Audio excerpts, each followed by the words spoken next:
तो यहाँ उनके कार्य का समाधान हो, ये आपको हम हिदायत देना। आप लोग चीजें जानते हैं, एक थाना, एक सीओ, एक बीडीओ। इस बार वापस नहीं जाना चाहिए। जब जनता अपने आवेदन को लेकर, अपने किसी कार्य को लेकर प्रखंड कार्यालय आए, बाकी निश्चित है जो ईमानदारी से काम करेंगे उनका हमारा नमस्कार रहेगा। लेकिन अगर हमारे पास शिकायत आएगी तो फटकार में भी देरी में आए, तो यहाँ उनके कार्य का समाधान हो, ये आपको हम हिदायत देना। इस बात के लिए भी आश्वस्त आपसे होना चाहते हैं, इस प्रखंड कार्यालय में, परिसर में किसी भी प्रकार का ये जो घूस वगैरह का मामला सामने आता है, ये नहीं प्रचलन में हो तो बेहतर हो, क्योंकि जो सैलरी आपको मिल रही है हमें लगता है पर्याप्त है।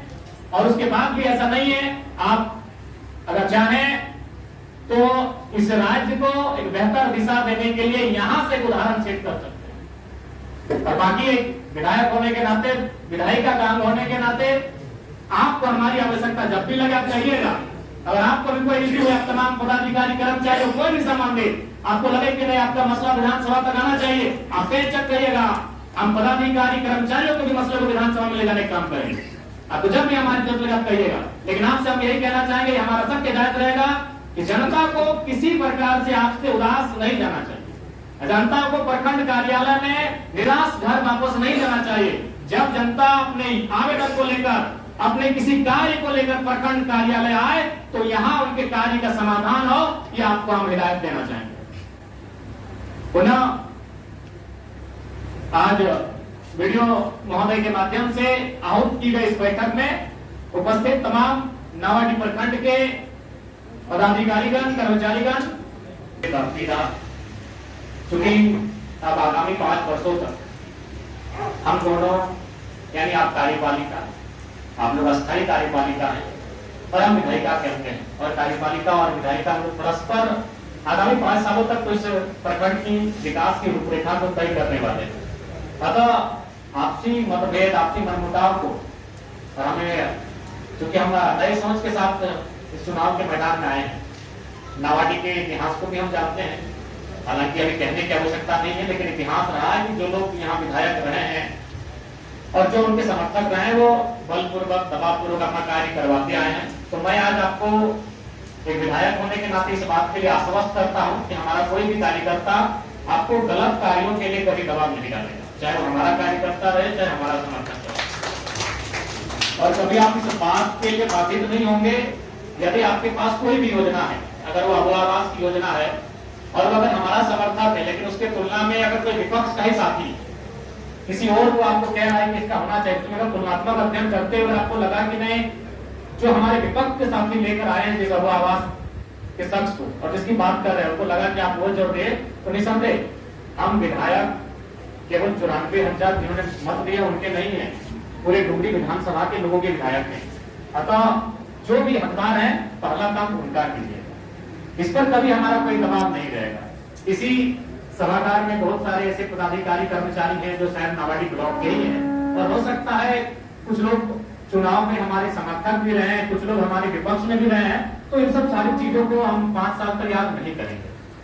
निसंदेह अगर आप, क्योंकि जाहिर सी बात है भारत एक लोकतांत्रिक देश है, आप भी चुनाव में इंटरेस्ट रखते हैं, और निसंदेह जब चुनाव आता है तब किसी का पक्ष लेते हैं, हालांकि सरकारी लोग नहीं लेते, लेकिन डायरेक्ट रूप से, तो अब 2029 में हमारे विपक्ष में भी जाएंगे तो हमें आपत्ति नहीं, उस समय जो आपका विचारधारा लगेगा। लेकिन ये जो 5 साल है, इसमें आपको हम आश्वस्त करना चाहेंगे, अगर आप हमारे समर्थक हैं, लेकिन आप अगर गलत कार्य कर रहे हैं तो भाई आपको तिरस्कार रहेगा। लेकिन आप अगर हमारे विपक्ष में भी रहे हैं, हमारी विचारधारा को नहीं भी पसंद करते हैं, लेकिन अगर आपका काम ईमानदार है तो आपको मेरा नमस्कार रहेगा।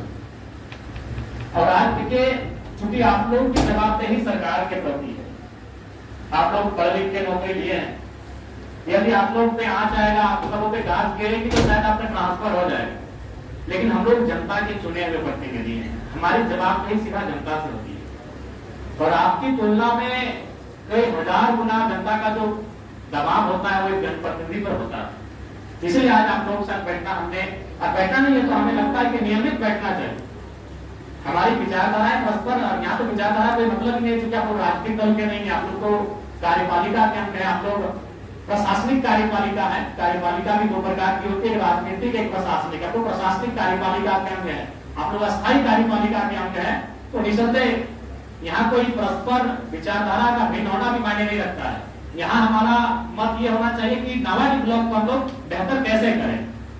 देखिए, अगर आम जनता की बात करें कि आपको भी मालूम है, भले आज आप लोग पदाधिकारी के रूप में हैं, सरकारी कर्मचारी के रूप में हैं, लेकिन यहाँ तक आए हैं तो किसी ऐसे गांव से आए हैं, मिडिल क्लास परिवार से चलकर यहाँ तक आए हैं, तो आपको भी मालूम है कि गांव के लोग अमूमन 3 चीजों को जानते हैं। आज गांव के लोग ना बजट को जानते हैं, ना कोई विधेयक अभी वक्फ बोर्ड पे चर्चा, अभी गांव के लोग नहीं जानते हैं। अभी कोई 1 महीना बजट सत्र पार हुआ, गांव के लोग नहीं जानते हैं। गांव के लोग 3 चीजें जानते हैं, एक थाना, एक सीओ, एक बीडीओ।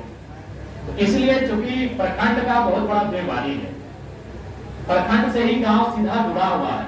गांव के लोग जिला भी नहीं जाते हैं, सामर्थ्य भी नहीं है, जिला दूर पड़ता है। गांव के लोग अगर कुछ समस्या होती है तो उनको लगता है कि प्रखंड कार्यालय में, प्रखंड परिसर में मेरी समस्याओं का समाधान है। इसलिए आप लोग अपने कार्यों को लेकर बिल्कुल गंभीर रहें। आज मैं अपना ही बात कहूं, देखिए अभी तक हम लोग खाना नहीं खा पाए। झारखंड कॉलेज में 11 बजे का टाइम था, आपको शायद 12 बजे का टाइम दिए थे। घर से सुबह 2 घंटा अपना आवास में जनता दरबार लगा, वहीं हम लड़कों को बोले कि मेरा जो भी ड्रेस है उसको गाड़ी भर लीजिए, रास्ता में वाटर बोर्ड पड़ता है, वहीं नहा धोवन में वहीं गाड़ी में बैठे, जूता भी भर के रखे, अभी तक पहन नहीं पाए। कार्य को लेकर थोड़ा सा ललक रहे, अपने कार्य को लेकर गंभीर रहिए, क्योंकि इस राज्य की जनता बड़ी उम्मीद के साथ हम पे आशा लगाकर बैठी है कि हमारे माध्यम से उनको न्याय मिलेगा, हमारे माध्यम से उनका काम होगा। इसलिए आज जितने भी प्रखंड परिसर में पदाधिकारी हैं, कर्मचारी हैं, आप निश्चित है राजनीतिक दबाव आप पर हमारा कभी नहीं रहेगा। जो सही रहेगा उस आपको आप पे नहीं चलती। और अभी इतने पदाधिकारी आप कहिए कि हमने कभी टेलीफोन करके आपको ये कहा है कि जेएलपीएम का या फिर हमारा समर्थन है देख लीजिएगा, हमने ये कभी आपको नहीं कहा। दिन में तो हमको लगता है कि 4 बार 5 बार हम वीडियो महोदय, सीओ महोदय से बात करते हैं, हम यही कहते हैं कि मामला संगीन है, जरा देख लीजिएगा, दोनों पक्षों को बुला लीजिएगा। क्योंकि हम पूर्वाग्रह से ग्रसित सोच नहीं रखते हैं, हम बदलाव के प्रति और बदलाव पर विश्वास करते हैं। अतः आप लोग जो कार्य है, आप अपने कार्य को गतिशीलता के साथ करिए। आपको भी अगर कहीं असुविधा लगे आपके कार्य में और उसमें आपको लगे कि नहीं विधायक जी से आपको मदद लेना चाहिए, तो आप बेशक हमारी मदद लें। आपको कभी ऐसा सिचुएशन आए कि कोई लगे कि आपको हमारे कार्यकर्ता हमारा काम लेकर अगर आपके साथ कुछ ऐसा व्यवहार कर रहे हैं, तो आप हमसे सीधा संपर्क करें, क्योंकि हम उन सब चीजों को बर्दाश्त नहीं करेंगे। लेकिन उसके लिए आपकी भी जवाबदेही जो इस पर आपको तत्परता दिखानी होगी। देखिए अभी मान के चलिए ब्लॉक में तो मोटा मोटी 30-32 विभाग कितने हैं, 15 विभाग है, लेकिन हमें लगता है अभी फिलहाल काम करने की आवश्यकता है जल विभाग को, क्योंकि अभी गर्मी सर पे है और पिछले साल की तुलना में इस बार गर्मी का प्रकोप बढ़ रहा है, बहुत ज्यादा गर्मी है। अभी आप परिसर से बाहर जाएंगे तो लगेगा कि हम दिल्ली में आगे बढ़े, ये नावाडी नहीं है। नवाडी यानी जंगल झाड़, नवाडी को जंगल झाड़ बोलते हैं, डुमरी को जंगल झाड़ बोलते हैं, तोपचांदी को जंगल झाड़ बोलते हैं, लेकिन वहां इतनी गर्मी है, तो सोच के देखिए क्या दशा होगी लोग। इसलिए आपको अलग रहने की आवश्यकता है। और सीओ महोदय देखिए, जो जमीन संबंधित मसले हैं, ये मसले आप देख रहे हैं दिन प्रतिदिन बहुत गंभीर होते जा रहे हैं। कागज गिने का, दखल गिने का, एक जमीन पर 4 लोग दावा कर रहे हैं, तो ये बहुत गंभीर विषय है, इन पे आपको हमेशा सचेत रहने की आवश्यकता है। और एक बात कहना हम चाहेंगे कि जो भी विभाग है, अगर कोई आपको आवेदन, सबसे पहले आप आवेदन लीजिए। देखिए अभी हम जनता दरबार कितने लोग देखिए सब तक की निगाह से देख रहे हैं, विधायक जी कब बाहर जाएंगे, हम जैसे ही बाहर जाएंगे सब आवेदन लेके आएंगे। अच्छा एक बात बताइए, क्या आवेदन विधायक को जाना चाहिए? आवेदन कभी विधायक को नहीं जाना चाहिए। विधायक का जो विभाग है आवेदन उनको जाना चाहिए। हमारे पास कौन सा आवेदन आना चाहिए, तो हमारा मत होगा उसके लिए।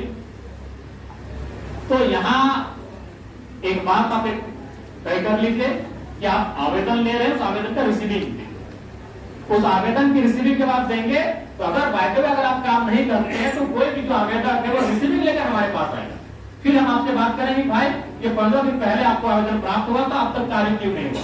विधायक डायरेक्ट आवेदन क्यों लेंगे, उस पर अपना फॉरवर्डिंग क्यों करेंगे? आप लोग उनको आवेदन का अवसर दें, जो विभाग है, जो आपकी योजनाएं हैं, आप उनको आवेदन करने का अवसर दें, उस आवेदन को आप एक्सेप्ट करें और उस आवेदन में जो आपको उचित लगे यथोचित उसका दिशा में कार्रवाई करें। तो वीडियो साहब इस बात का ध्यान रखें कि आवेदन को आपने उसको रिसीविंग दें, एक रिसीविंग काउंटर बना लीजिए और रिसीविंग के माध्यम से विधायक तक आए कि विधायक जी हमने 1 महीना पहले आवेदन दिया था, अभी तक कार्रवाई नहीं हो पाई है, तब हम आपसे बात करेंगे। तब आपको हम बुलाएंगे कि वीडियो महोदय काम जाएंगे, वीडियो साहब काम नहीं हुआ, वीडियो मैडम काम नहीं हुई, तब हम आपसे बात करेंगे। लेकिन पहला प्रयास ये होना चाहिए कि जो विभाग के पदाधिकारी हैं उनको काम करना हो। आप पहले आवेदन लेंगे कि भाई अच्छा बटल नहीं है, यहाँ नहीं है, मरम्मती होनी चाहिए, जब वो 10 दिन 15 दिन हो जाएगा तब हम आपसे बात करेंगे। इसके बाद अभी तक आप परामर्श नहीं कर पाए हैं। इस बात का ध्यान रखें, बाकी निश्चिंत रहे, जो ईमानदारी से काम करेंगे उनका हमारा नमस्कार रहेगा। लेकिन अगर हमारे पास शिकायत आएगी तो फटकार में भी देरी नहीं होगी, इस बात को भी आप लोग ध्यान रखेंगे। चलिए आज ज्यादा समय नहीं लेंगे।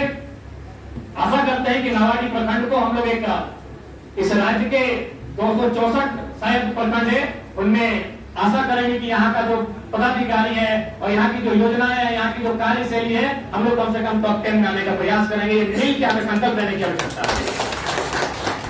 सही बात है, आज एक दिन सबका रिटायरमेंट होगा, लेकिन रिटायरमेंट के समय लोग आपकी पूंजी को नहीं, आपके व्यवहार को याद करेंगे। रिटायरमेंट हर किसी को लेना है, दुनिया से तो बाद में लेना है, लेकिन अपनी सेवा से पहले लेना है। तो जब आप अपनी सेवा से रिटायरमेंट लेंगे और अपने गांव में जाएंगे, अपने कस्बों में जाएंगे, अपने टोलों मोहल्ले में जाएंगे, तो लोग कम से कम आपके कार्य को, आपके व्यवहार को याद करें और उसके लिए आपके मन में, हृदय में सम्मान हो, इसलिए काम करना। बाकी पूंजी के लिए आपको याद नहीं करेंगे। इसलिए हम इतना तो विश्वास है कि आपको जो सरकार के माध्यम से सैलरी मिलती है वो पर्याप्त है आपके परिवार के भरण पोषण के।